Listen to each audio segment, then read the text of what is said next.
How many of you have actually walked into an interview assuming that the interviewer has already read through your resume? Or thinking that I'm going to be humble today, that'll make me more likable or make me stand out. Well, these false beliefs or assumptions could be the reason why you're not getting the job. So let's fix that. My name is Camilo, and I'm a certified career coach and resume writer with over 15 years of recruiting and interviewing experience. So if you've made those assumptions before, you're not alone. I'm going to bust 10 common interview assumptions in this video today that, again, could be easily sabotaging your chances of getting the job, even when you think you nailed the interview. Let's jump right in. Assumption number 1. Being humble makes me likable. So being humble is good.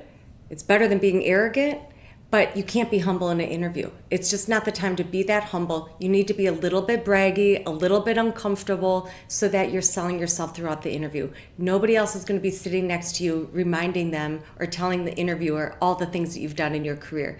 You have to do it. You have to get comfortable talking about yourself and your accomplishments. And trust me, if you do feel a little bit uncomfortable doing this, then you're doing it right. You have to be a little uncomfortable. If not, then you're probably being arrogant. Number 2, the interviewer read my resume. You have no idea how often that person has not read your resume. Or maybe they read it about 30 seconds before your interview with them. This is so much more common than people think. Back in my recruiting days, I would walk to the interview room with the hiring manager, with him or her saying, do you have a copy of their resume? And I have to pull it out and they're like, okay, let me look at it. They're literally walking to the interview room that you're in. This is very common. So that's why it's important for you to still walk through your resume with them in the interview. Don't think that, well, it's on my resume, they already read it, I can't talk about it. No, this is your chance to give a little bit more context to those accomplishments in your resume. Assumption number 3, if they're not reacting to me, I've lost them. So this is something I'm hearing more from my clients over the years, and that's not necessarily true. There are many interviewers who are just kind of taking notes. They just have a poker face. They're good at just keeping a blank stare so that they're not reacting, and they're trying to keep it, maybe they think they're keeping it professional. I'm not sure. Don't look into it too much. So just be yourself, show your personality, share your accomplishments like a pro. Stay on your A game throughout. Assumption number 4, I need to memorize my stories to have the perfect answers. Wrong again. What you need is real answers, human answers. A lot of people are saying you need to humanize yourself in an interview. And that is true. You don't want to memorize your stories or anything, or else you kind of sound robotic and it doesn't sound as valid or real then. And remember that quote, how people remember how you make them feel. So share your accomplishments like you're telling your story. Keep your answers more concise. If they want more details, they'll ask for it. You do not have to memorize your stories, or else it just feels like a textbook response, and again, not very real. Assumption number 5, the interview is just a company evaluating me. No. Flip that around. So an interview should be a two-way street. It should be a conversation. You need to also evaluate them and decide if this is a company you want to work for and a mission you want to be a part of and a culture that you feel like you can really be successful in. And that mindset shift going into an interview with that can really boost your confidence throughout the interview process and actually help you be more authentic as well. Assumption number 6, I don't need to prep. I know my story. So I hear this one a lot. People saying, I just need to get an interview, get my foot in the door, and then I'm good to go. That's not the case anymore. Knowing your story is so important, and you need to sell that narrative throughout the interview process. And it does take preparation because right now, as people are saying, it is an employer's market. There are triple the number of applicants for every job. So you do need to prep. You do need to be on your A game, like I said before. The preparation is what separates you from the competition, so you do not have time to wing it. Assumption number 7, I should tell them everything I've done in my career. No, you will lose them. So you need to focus on what's relevant to that company and that position and their questions. Make sure you're answering each question. You don't need to give them 5 stories for every question. You need to answer the question thoroughly. And again, if anything, keep your answers more concise and short. And then they'll ask if they need more details. Or you can simply say, do you need me to elaborate on anything? But do not go through everything that you have done in your career. You'll definitely lose them. Number 8, this one you've heard for years, I'm sure. The most qualified person gets the job. Also not the case. It's not true.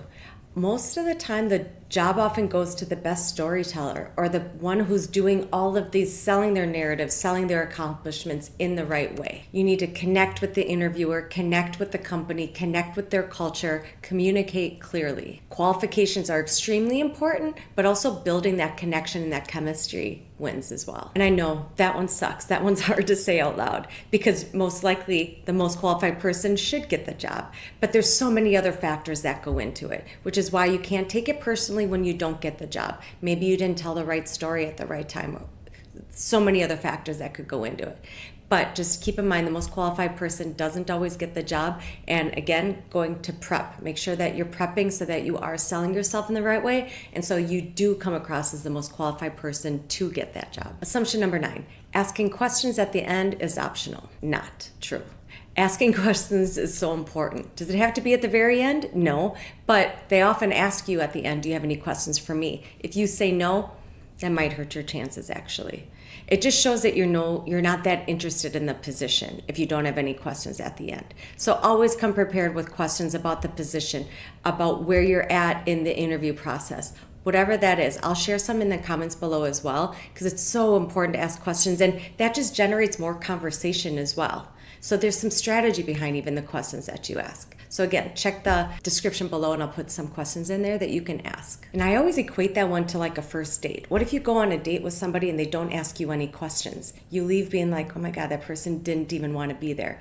It's kind of similar to an interview. If you have no questions, it just shows that you aren't really curious about them or you really just don't look engaged in that position. Assumption number 10, the job description is updated, so I know everything about this job. Wrong. So many job descriptions that haven't been touched in years. A lot of them are very outdated or very vague, don't tell the full story of the position.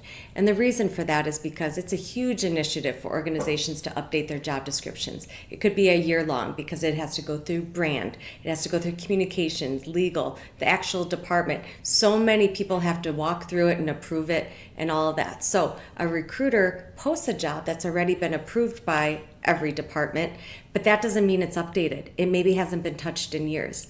And so they're putting some additional skills, some additional questions in the ATS behind the scenes that you as a candidate can't see. So just keep that in mind. Do some research. If you're interviewing for one job that's a marketing manager, look at other marketing manager positions in the same industry and just to compare notes and get a feel for what this position could look like for you. On that same note with the job description, this isn't about interview assumptions, but one thing I want to call out is there are a lot of people who are using like JobScan, Teal AI, uploading the job description along with your resume before you apply. Keep that in mind that the job description might not be that updated, so don't put too much weight on the score that that platform gives you. It may give you some great inspiration for other keywords to include or other experience to highlight, but don't go fixing your resume exactly with that job description. Add some details to it, but don't take anything out of your resume because again, that job description maybe isn't updated. So just keep that in mind. Okay, those are all the assumptions. Please comment below which assumption surprised you, which one did you know about, which one didn't you know about. I'd love to hear your thoughts. And if you like this video, please like this video and comment below with any other questions or any other topics you'd like me to hit on in future videos. And I'll see you in the next one.